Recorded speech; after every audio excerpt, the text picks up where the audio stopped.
If I said in a debate that I would not debate with a Pakistani, I would rightly be called a racist. My question for you is, are you a racist?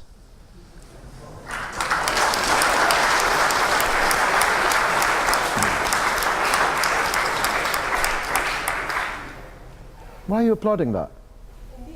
What kind of people would applaud that?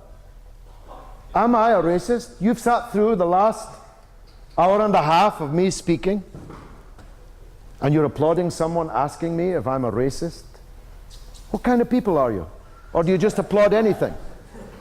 Would you just applaud anything? You made a better job of it than your friend. I'll grant you that. Talking to me in a language I don't understand and then waving an Israeli flag in my face was not, I suspect, the finest moment that he will experience in what I hope is a long life in public affairs. I'll let you in on something you don't know. I'm one of the few people on the left in Britain who traveled the length and breadth of apartheid South Africa as an underground agent of the African National Congress led by Nelson Mandela, then in Pollsmoor prison in Cape Town. Therefore, the subject of apartheid is particularly important to me. The question of racism is particularly important to me.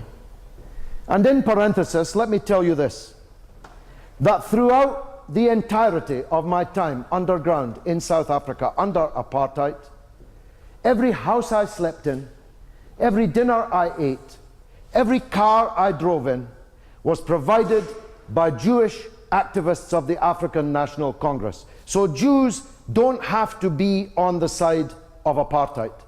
They don't have to be on the side of racism.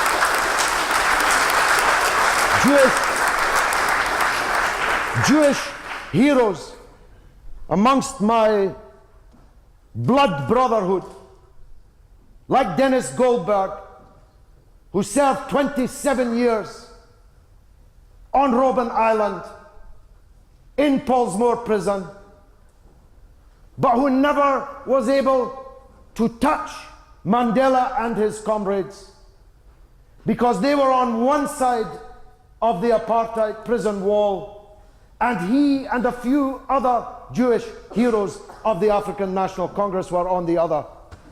Dennis Goldberg, Albie Sachs, Joe Slovo, Ruth First. Perhaps you've heard of these people. If you haven't, look them up. Jews don't have to be on the side of apartheid. They can stand up against it. And I say to those who imagine that they are friends of the state whose flag was just waved in my face, turn away from the racist apartheid ideology of Zionism. Turn back to where Jews were before the emergence and the hegemony of Zionism. The greatest people on the earth were Jews. The leaders of the socialist, communist, trade union, liberal enlightenment throughout the 17th, 18th, 19th centuries were great Jews. Marx himself was a Jew. None of them believed that as Jews they should go and take somebody else's country and drive millions of them around the world as refugees.